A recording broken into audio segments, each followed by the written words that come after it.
জাতীয় সংসদ নির্বাচনকে সামনে রেখে উদ্বোধন হলো বিএনপির নির্বাচনী সংগীত।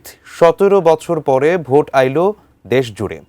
বৃহস্পতিবার রাতের প্রথম প্রহরে রাজধানীর গুলশানের একটি হোটেলে ছিল এর আনুষ্ঠানিকতা। এতে দলটির সিনিয়র যুগ্ম মহাসচিব অ্যাডভোকেট রুহুল কবির রিজভী বলেন, এই থিম সঙ্গের মাধ্যমে নির্বাচনী উৎসব শুরু হলো। ভোটে জিতে বিএনপি এবার নতুন বাংলাদেশ গড়বে বলেও আশা প্রকাশ করেন তিনি। উদ্বোধন ঘোষণা করছি। ঘড়ির কাঁটা রাত ১২টার ঘর ছুতেই শোনা গেল ১৭ বছর পরে ভোট আইলো দেশ জুড়ে। থাকবো না তো ঘরে বসে, কেন্দ্রে যাব মিলে মিশে। বাংলাদেশ জাতীয়তাবাদী দল বিএনপির নির্বাচনী থিম সংটির আনুষ্ঠানিক উদ্বোধন করেন দলের সিনিয়র যুগ্ম মহাসচিব অ্যাডভোকেট রুহুল কবির রিজভী। সাথে ছিলেন দলের কেন্দ্রীয় নির্বাচন পরিচালনা কমিটির সদস্যরা। শিল্প, সাহিত্য, ক্রীড়া সহ বিভিন্ন অঙ্গনের বিশিষ্টজনেরাও ছিলেন অনুষ্ঠান স্থলে। অনুষ্ঠানে বক্তারা বলেন, স্বচ্ছ, জবাবদিহিমূলক রাষ্ট্র ব্যবস্থা গড়ে তোলার প্রত্যয়ে কাজ করবে বিএনপি। আগামীর বাংলাদেশ হবে বৈষম্যহীন।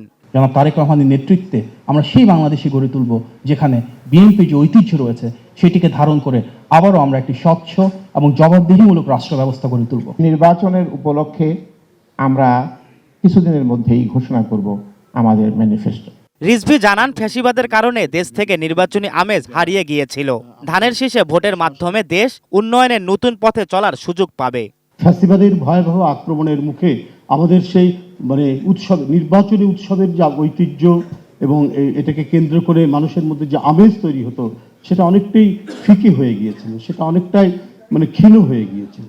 এই অনুষ্ঠানটির মধ্যে দিয়ে আমরা যেন সেই আমেজটি পাচ্ছি। প্রাণ সসের মাখামাখি টেস্ট বার্গারকে করে তোলে আরো ইয়ামি, আরো জোস। প্রাণ সস, সসের বস।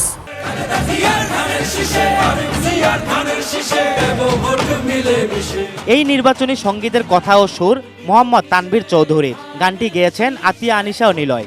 আগামীর বাংলাদেশ নিয়ে দলের চেয়ারম্যান তারেক রহমানের ভাবনাকে কেন্দ্র করেই আবর্তিত হয়েছে বিএনপির নির্বাচনী সংগীত।